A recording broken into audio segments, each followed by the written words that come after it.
mrithi ni yule ambaye atakayetoka katika viuno vyako. Sasa hapo mrithi ni mwana wa kiuno. Sasa kama mwana wa kiuno, wenzetu Waislamu wanadai, wanasema Ishaka si mtoto wa viuno. Ndio madai yao na mtawasikia. Wa kiuno nani? Wa kiuno ni Ishmaili. Maana yake mzee Ibrahimu alimwingilia Hajiri, Hajiri akapata mimba, akazaliwa mtoto akaitwa nani? Ishmaili. Wanasema, utawasikia hapa. Na kama haya hii hajapita mwalimu wa Kiislamu, ima Mazinge, ima Mbogo, kama hajapita katika haya hii kung'ang'ana mtoto wa viuno, hapa tunaweza tukawapatia zawadi makamela yote, kwa sababu Mbogo kashalalamika, kamera yangu ndogo, tutakupatia kubwa sasa. Kama hutopita hapa. No. Kwa hiyo ndio msingi wa mada, anatafuta mtoto wa viuno. Sasa Biblia inajaribu kuweka wazi, watoto wote wa Ibrahimu ni watoto wa viuno. Bwana Yesu asifiwe. Mwanzo 11:30. Mwanzo 11:30 anasema, na Sarai alikuwa tasa, hakuwa na mtoto. Sarai alikuwa nani? Alikuwa tasa. Swali, Ibrahimu alijuaje kama Sarai tasa? Hebu subiri. Wewe aidha Mkristo, Muislamu, umeoa, utajuaje mke wako tasa? Hivi utaoteshwa usingizini kuwa tasa? Si lazima utapiga hodi, lakini kila ukipiga hodi bibi atemi mate. Ukipiga hodi bibi mate hatemi, unasema ala, kumbe huyu tasa. Kwa hiyo huyu alikuwa tasa. Na imejulikana vipi kuwa tasa? Lazima Ibrahimu atakuwa amemgusa kwa tendo la ndoa na akajulikana kuwa nani? Tasa. Msomaji endelea. Anasema, Tela akamtoa Abrahamu mwanae, sawa, na Lutu mwana wa Harani. Basi natosha. Sasa swala la utasa halimfanyi kuwa mumewe asifanyeje? Asimwingilie. Kivipi? Msomaji. Waamuzi 13:2. Waamuzi 13:2. Kuna mwanamke mwingine hapo anafanana na mama Sara. Je, na yeye huyo mtoto alikuja kumzaa alikuwa viuno, alikuwa nini? Soma 13:2 Waamuzi. Naam. Waamuzi 13:2 msomaji. 13:2 anasema, palikuwa na mtu mmoja wa Sora, sawa, wa jamaa ya Wadani, jina lake akiitwa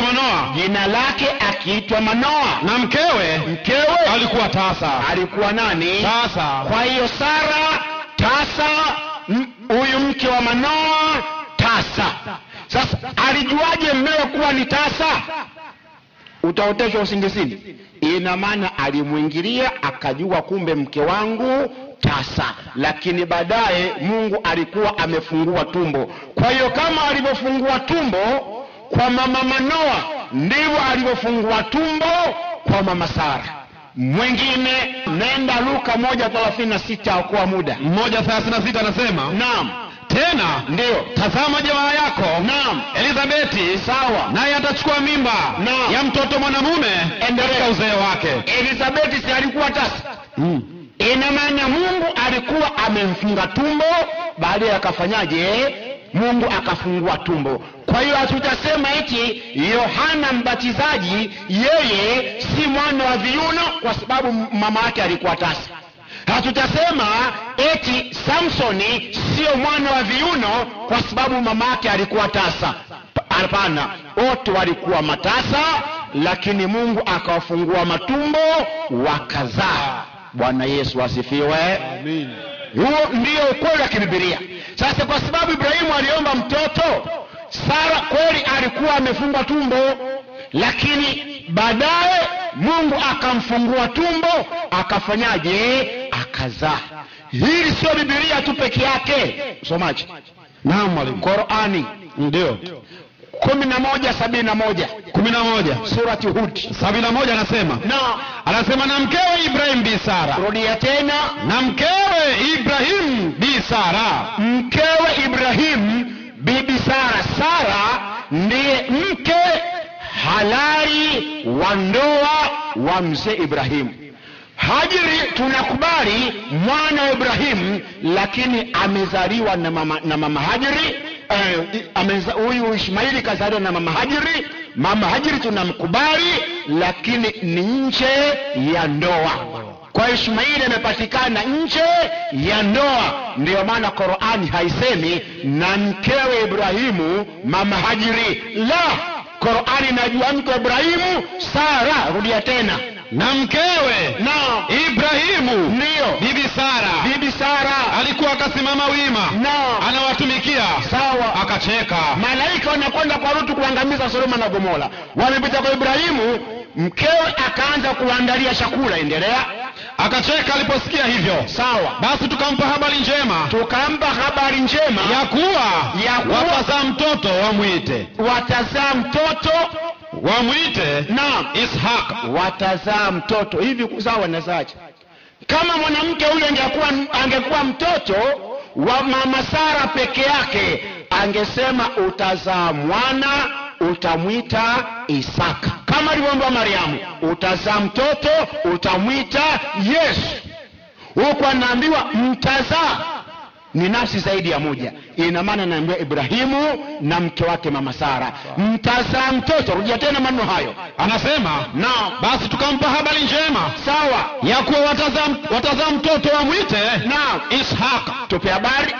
Na baada ya Isaka watapata mjukuu wamwite Yakubu. Bwana Yesu asifiwe. Amin. Kwa hiyo mpaka Qur'ani inajua watazaa mtoto watamwita Isaka, watapata mjukuu watamwita nani? Yakobo. Haisemi watapata mtoto watamwita Ishmaili, watapata mjukuu si wamwite nani. Qur'ani imenyamaza kimya, wala haina mpango wa kusema. Biblia ndio na ukweli unabaki hapo. Sasa watoto wameshazaliwa. Baada ya watoto kuzaliwa, sasa tunatafuta katika hawa wawili yupi amekusudiwa nini kutolewa sadaka, nani? Sasa tuulize tena Biblia, Mwanzo 17:17. Mwanzo 17. Naam, 17 mpaka 18. Mwanzo 17:17 mwalimu anasema. Ndio. 17:17 anasema ndipo Ibrahim akaanguka kifudifudi akacheka. Akasema moyoni, ndio, je, mtu wa umri wa miaka 100 sawa kwake atazaliwa mtoto? Habari. Naye Sara mwenye umri wa miaka 90 atazaa? Endelea. Ibrahimu akamwambia Mungu. Sikiliza lau msomaji, kama nimekwambia twende taratibu, kwa mbali wasikie. Ibrahimu sasa, kwa lugha nyepesi tunasema anachezea shilingi katika shimo la choo. Anamwambia nani? Anamwambia Mungu. Lau kwamba, rudia tena. Ibrahimu akamwambia Mungu, sawa, kwamba Ishmaili angeishi mbele yako. Ibrahimu anapendekeza Ishmaili akae mbele zako akutumikie. Mungu akasema sivyo. Bwana Yesu asifiwe. Amen. Katika maagano kutumika, Mungu anafanyaje? Anakataa. Sasa kama Mungu amemkataa katika agano asitumike, atakubalika kutoa sadaka? Haiwezekani. Nataka msikilize uzuri. Sasa ina maana Ishmaili imekataliwa. Sasa kama kakataliwa, baadaye ikaonekana Ishmaili anafanya dhihaka. Alipofanya dhihaka, ndio oda sasa ikaja, fukuza mjakazi na mwanawe. Mwanzo 21:9. Naam, Isa anasema ndio. Sara akamwona yule mwana wa Hajiri Misri, sawa, ambaye alimzalia Ibrahimu anafanya dhihaka. Kwa hiyo akamwambia Ibrahimu, mfukuze mjakazi huyu na mwanawe. Sara anamwambia Ibrahimu, hasemi mfukuze mke mwenzangu na mwanawe. Mfukuze mjakazi huyu na mwanawe. Tupe habari. Maana mwana wa mjakazi atarithi pamoja na mwanangu Ishaka. Endelea. Neno hilo lilikuwa baya sana machoni pa Ibrahimu kwa ajili ya mwanawe. Ibrahimu akasema, lakini huyu Ishmaili si ni mwanangu? Leo tena wewe mke wangu namwambia nimfukuze, inakuwaje? Sasa tunyamaze kimya. Mzozo huo Mungu anaingilia kati sasa. Anasemaje? Endelea. Mungu akamwambia Ibrahimu, neno hili lisiwe baya machoni pako, sawa, kwa ajili ya huyo mwana na huyo mjakazi wako. Tupe habari. Kila akwambialo Sara, sauti yake. Sikiliza nini? Uliambiwa muingilie, ukuuliza, umeingilia.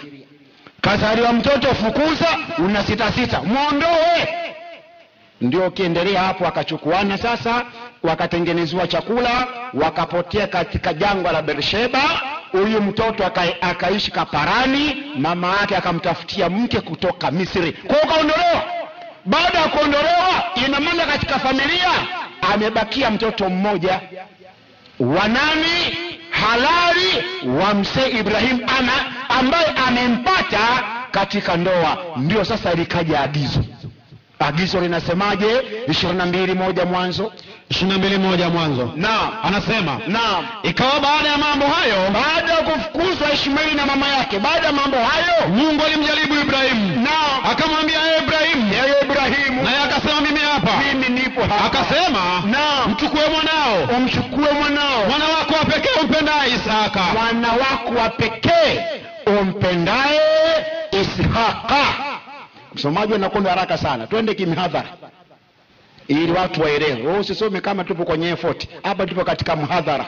Bwana Yesu asifiwe. Twende mwalimu. Kanisa, Bwana asifiwe. Amen. Kwa hiyo moja kwa moja umchukue mwana wako wa pekee. Sasa kwa nini ameitwa wa pekee? Wa pekee kwa sababu ndiyo mwana pekee aliyezaliwa katika ndoa halali ya mzee Ibrahimu. Ndiyo maana akaitwa mwana wa pekee. Kwani alipokufa mama Sara, Ibrahimu alioa mke mwingine anaitwa Ketura. Sawa, wale walizaliwa, lakini wa pekee alikuwa ni huyu. Ndiyo sasa akamtoa. Sasa mabwana hao napokuja hapa, nawasubiri sehemu moja katika dibaji, utasikia hapa.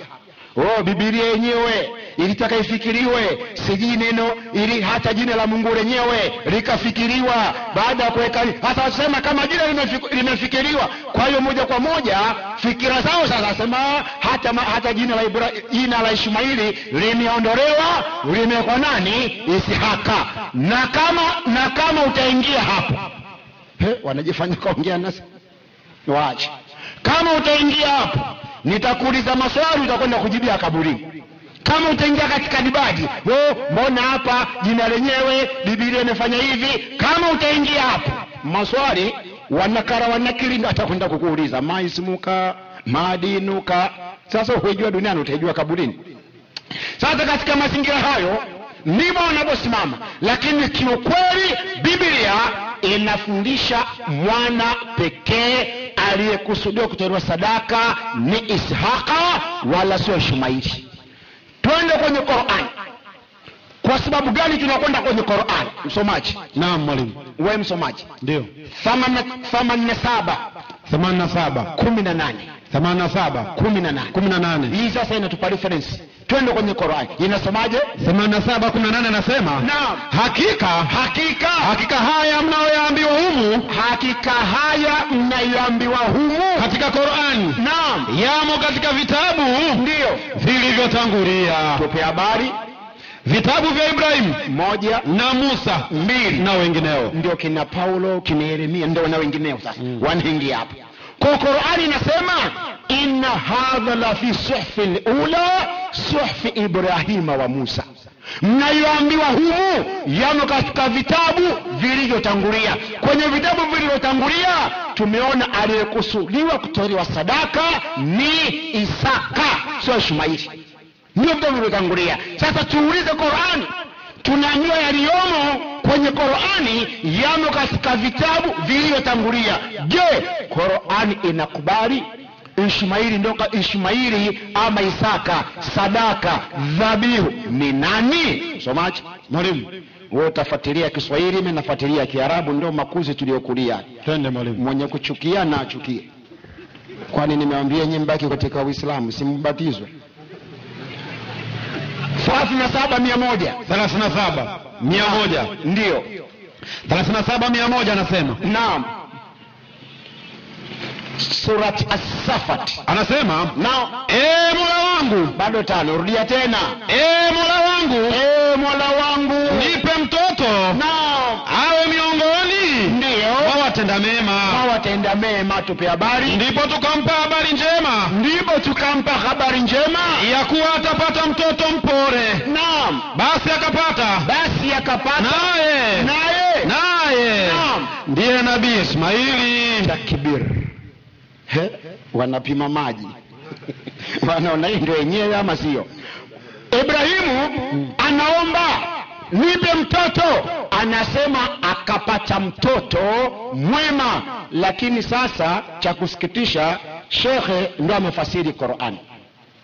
Baada ya kufasiri kuna maneno akaongeza.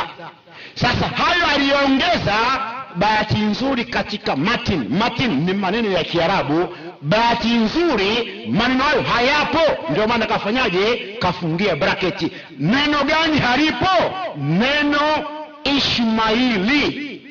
Naye akapata mtoto mpole, naye ndiye Ishmaili. Neno Ishmaili halipo katika aya. Na kama ninasema uongo, nachukua hadi mbele ya mchungaji, mbele ya wachungaji.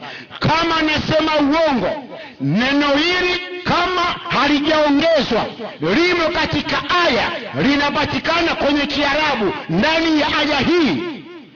Leo na waaga mabwana hawa, wanasema wanashuhuri wakitoka hapa, naambatana nao. Hata nikiwa mbeba mifuko yao sio mbaya, nitapata kwa upako fulani kama nasema uongo, kuonyesha neno hilo halipo. Limefanyaje? Limefungiwa katika bracketi. Sasa kama halipo, aliyekusudiwa hapo ni nani? Kama halipo, narudia tena 37. Sasa hapo nitakwenda kwa haraka kwa sababu na dakika 3. Dakika 3 hizi zinaweza zikasababisha mazinge tukamtia maji akawa msabato tu mzuri. Anasema Rabbi, ewe Mola wangu, habili minaswalihina, nipe mtoto aliyemwema. Fabasharnahu, tukambashiria Ibrahimu bighulamin halim, kuwa atapata mtoto mpore. Lakini mtoto hajatajwa jina. Shekhe aliyefasiri akachomeka Ishmaili, lakini akatajwa mtoto, lakini mtoto jina hajatajwa. Twende na kisa. Anasema falamma balagha, ama mtoto alipofikia balagha, yani mtu akuweza kwenda pamoja na kurudi. Anasema qala, akasema Ibrahim anasema Ibrahim qalat, akasema ya bunayya inni araa fil manami, ewe mwanangu, hakika nimeona katika njozi. Anasema an adhibahka, kuwa ninakuchinja. Fandhuru madha tara, angalia waonaje mwanangu. Qala, akasema mtoto, ya abat, baba yangu, af'al ma tu'maru, fanya nilivyoamrishwa. Maana mtoto amekubali kuchinjwa, baba amekubali kumchinja, lakini mpaka hapo mtoto bado hajatajwa. Bwana Yesu asifiwe. Twende haraka. Falamma aslama, wote wawili walipojisalimisha, akamlaza ubavu. Anasema wa adainahu, tukanadi ya Ibrahim, Ibrahim, qad sadaqta ru'ya, umesadikisha ndoto yako. Inna kadhalika najzi limuhsinina, hivyo ndivyo tunavyowalipa watendao mema. Anasema fadafainahu, tukamkomboa kwa mnyama wa kuchinjwa. Inna hadha, hakika hili lilikuwa jambo la jaribu kabisa kwa Ibrahim. Anasema huku watarakina alaihi wal akhirina, tukamwachia sifa njema na waliokuja. Salamu ala Ibrahim, amani kwa Ibrahim. Kadhalika najzi limuhsinina, hivyo ndivyo tunavyowalipa watendao mema. Innahu min ibadina salihina, hakika huwa alikuwa mja wetu mwema. Wabasharnahu biishaqa nabiyya. Bwana Yesu asifiwe. Amen. Hata kama Kiarabu hujui, umesikia Ishaqa. Narudia tena, anasema wabasharnahu biishaqa nabiyya min as-salihina. Anasema tukambashiria Ishaqa kuwa nabii anayetokana na nasaba njema. Bwana Yesu asifiwe. Mimi naomba nikome hapa, lakini kisa kizima hiki kinamkusudia Isihaka wala sio Ishmaili. Bwana Yesu asifiwe.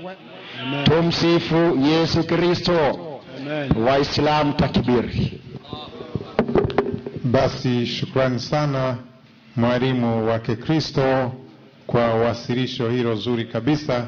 Bila kupoteza muda, nimkaribishe mwenyekiti upande wa Waislamu kwa ajili ya kumuinua mwalimu wa Kiislamu. Aya, Uislamu sema la ilaha illa Allah. Takbir. Takbir. Baada nyepesi. Mwalimu al-Ustadh Dr. Mbogo, njoo wafundishe Waislamu na Wakristo kati ya Ismail na Ishaq nani aliyekusudiwa kutolewa sadaka na baba yake mzee Ibrahim. Karibu wasomeshe, peleke shule. Karibu.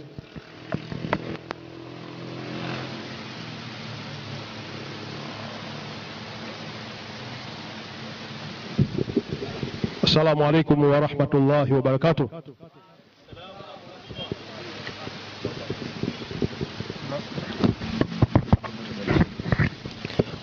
Naam, assalamu alaikum wa rahmatullahi wa barakatuh.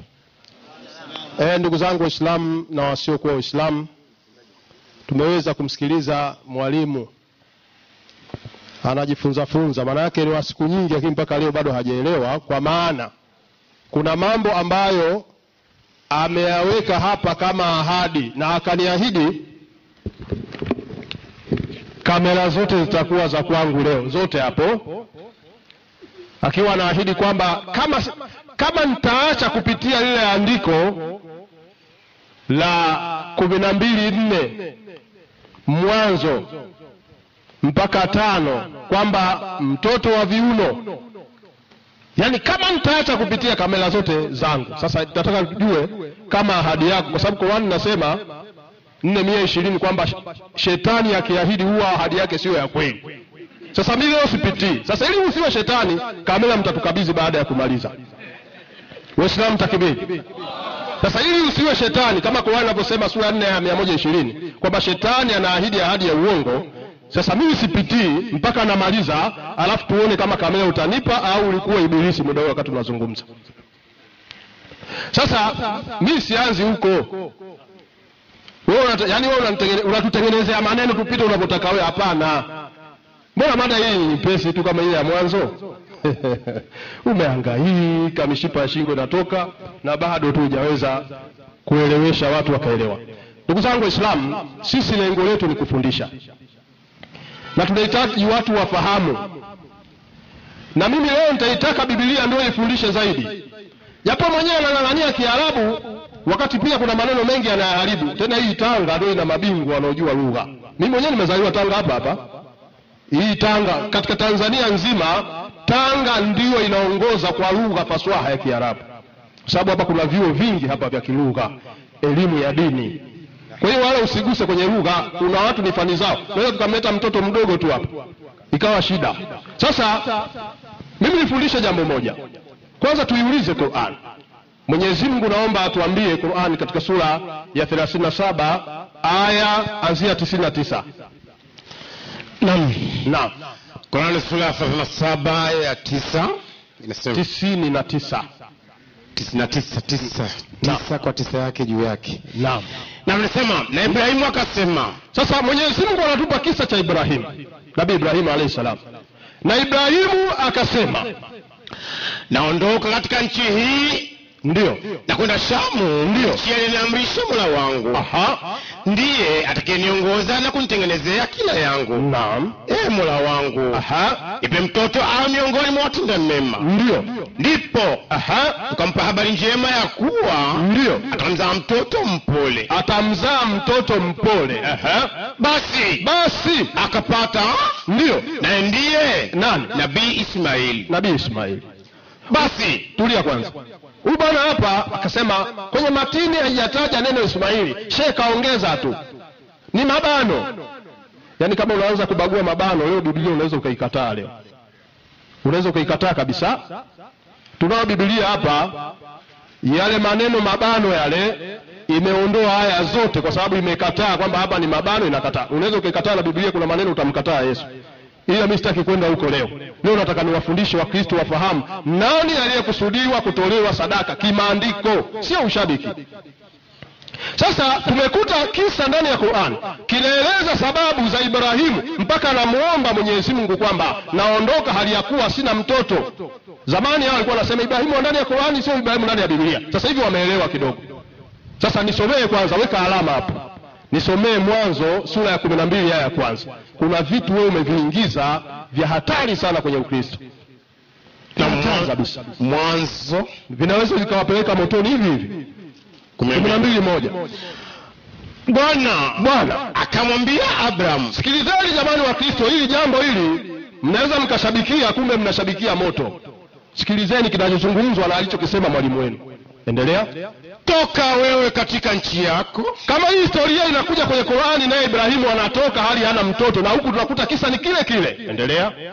Na jamaa zako na nyumba ya baba yako uende mpaka nchi nitakao kuonyesha. Ndio. Nami nitakufanya wewe ndio kuwa taifa kubwa na kukubariki ndio na kulikuza jina lako. Endelea. Nawe uwe baraka. Sikiliza, kwanza Ibrahimu anatakiwa awe baraka kwa watu.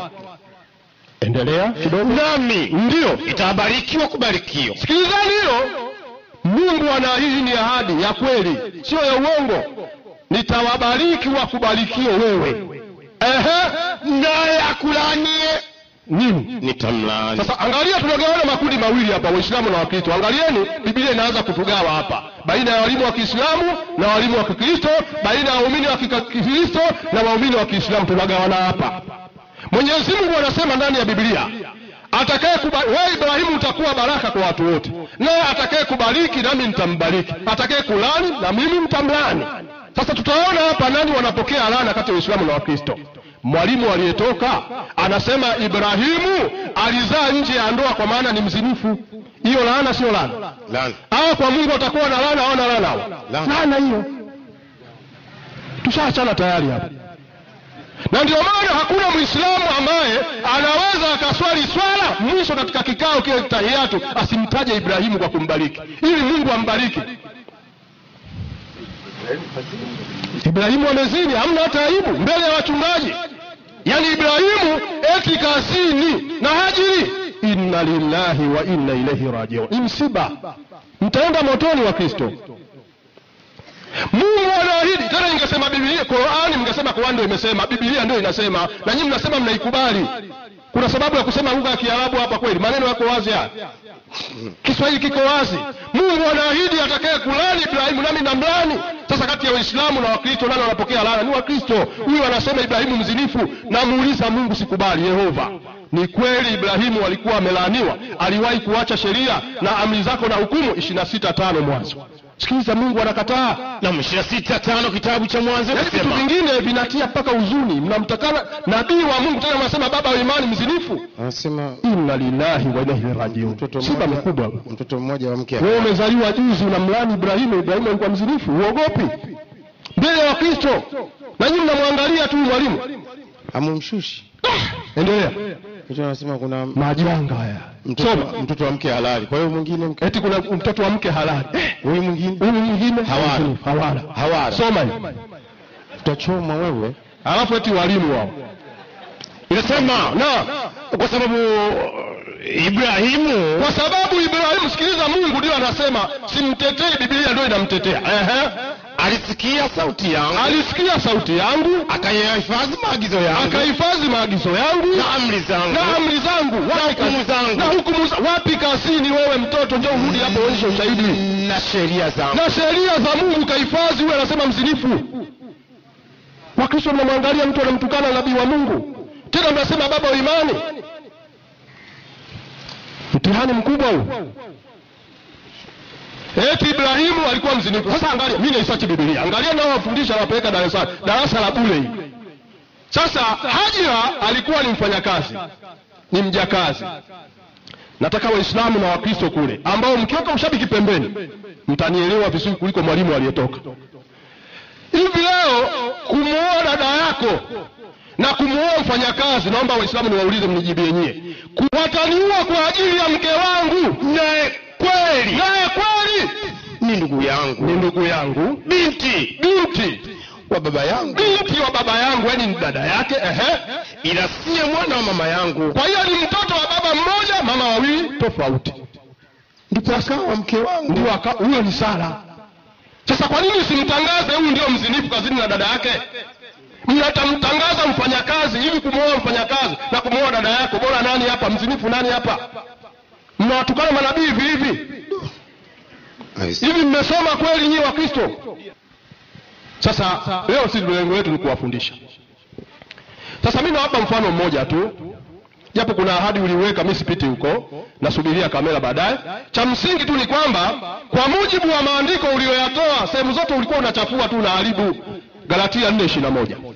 Naam, uko kwenye kamera mheshimiwa. Kamera hizo lazima niondoke nazo hizo. Mimi najichagulia hii na mtazama mimi hii. Ya jeshi. Kamera ya jeshi. Hii ya mjeda. Naam. Na Galatia 4:21 inasemaje? Inasema, naam, niambieni ninyi mnaotaka kuwa chini ya sheria. Sikilizeni Biblia, Paulo huyo ndio anasema. Sasa mkataeni. Niambieni nyinyi mnaotaka kuwa chini ya sheria. Je, amwisikii sheria? Amwisikii sheria? Kwa maana imeandikwa ya kuwa Ibrahimu alikuwa na wana wawili. Unaona maneno hayo? Ibrahimu alikuwa na wana hawa wawili tu. Wawili. Mbona hakutaja mmoja hapa? Alikuwa na wana wawili, mtume wenu Paulo. Na hapa na kitabu kimoja kimeandikwa Paulo mtume baba wa kimataifa. Nacho hapa. Hatari hicho nikikitoa hapa. Na wahurumia nyinyi. Soma. Nacho hapo. Wana wawili.